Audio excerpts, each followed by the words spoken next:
AP ప్రజలకు, ముఖ్యంగా విద్యార్థులకు మరియు మత్స్యకారులకు ముఖ్యమైన అలర్ట్. నైరుతి బంగాళాఖాతంలో ఏర్పడిన దీత్వా తుఫాను తీవ్ర అలజడి సృష్టిస్తోంది. ఈ తుఫాను కారణంగా ఆంధ్రప్రదేశ్ తీర ప్రాంతాల్లో భారీ వర్షాలు, బలమైన గాలులు వీచే అవకాశం ఉందని అధికారులు హెచ్చరించారు. ఈ తుఫాను ఎక్కడ కేంద్రీకృతమే ఉంది, ఏ జిల్లాలపై ప్రభావం చూపనుంది, మరియు ఎక్కడెక్కడ సెలవులు ప్రకటించారో పూర్తి వివరాలు చూద్దాం.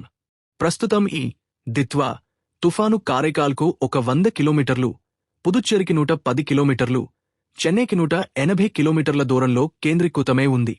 రాబోయే 24 గంటల్లో ఇది ఉత్తర తమిళనాడు పుదుచ్చేరి తీరాలకు సమాంతరంగా కదిలే అవకాశం ఉందని వాతావరణ శాఖ చెబుతోంది. దీని ప్రభావంతో తీర ప్రాంతాల్లో గంటకు 45 నుంచి 65 కిలోమీటర్లు వేగంతో ఈదురుగాలులు వీయవచ్చు. సముద్రం అల్లకల్లోలంగా ఉంటుంది కాబట్టి మత్స్యకారులు వేటకు వెళ్లవద్దని అధికారులు గట్టిగా హెచ్చరించారు. ప్రజలు, ముఖ్యంగా రైతులు అప్రమత్తంగా ఉండాలని విపత్తుల నిర్వహణ సంస్థ సూచించింది. తుఫాను తీవ్రత దృష్ట్యా ఏపీలోని కొన్ని జిల్లాల్లోని పాఠశాలలు, కళాశాలలకు అధికారులు సెలవు ప్రకటించారు. నెల్లూరు జిల్లాలోని అన్ని ప్రభుత్వ, ప్రైవేట్, ఎయిడెడ్ అంగన్వాడీ స్కూల్స్తో పాటు ప్రభుత్వ, ప్రైవేట్ జూనియర్ కాలేజీలకు కూడా సోమవారం డిసెంబర్ 1న సెలవు ప్రకటించినట్లు జాయింట్ కలెక్టర్ మొగిలి వెంకటేశ్వర్లు ప్రకటన విడుదల చేశారు. అదేవిధంగా అన్నమయ్య జిల్లాలోని ప్రభుత్వ, ప్రైవేట్ స్కూల్స్కు కూడా సోమవారం సెలవు ఇస్తున్నట్లు జిల్లా విద్యాశాఖ అధికారి తెలిపారు.